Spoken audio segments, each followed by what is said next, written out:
Okay, dahil tapos tayong magpabango, ito, mag-foundation na tayo. So, ito naman ang gamit ko ay ang TVLV na 3-dimensional cover.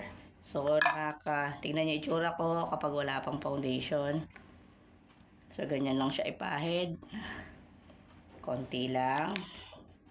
Para lang matakpan natin yung mga dapat takpan dyan.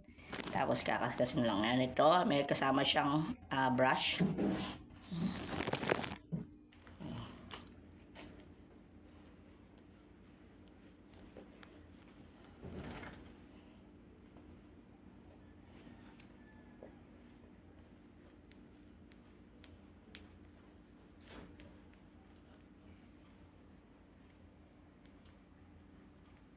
Ayan, kaskasin mo lang mabuti.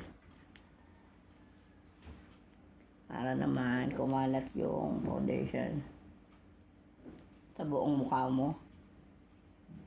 Hindi mo kailangan kapalan to dahil nako-cover naman niya yung mga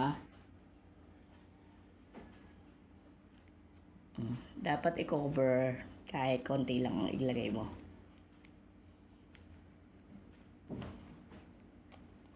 So, hindi na tayo maglalagay sa liig dahil may collar itong ating uniform.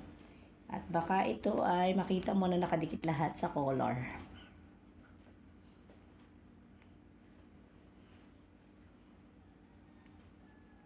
Yan. Okay. Takpan niya lang mga sumpa. So, kung gusto mo rin i-try, andyan ilalagay ko ang link.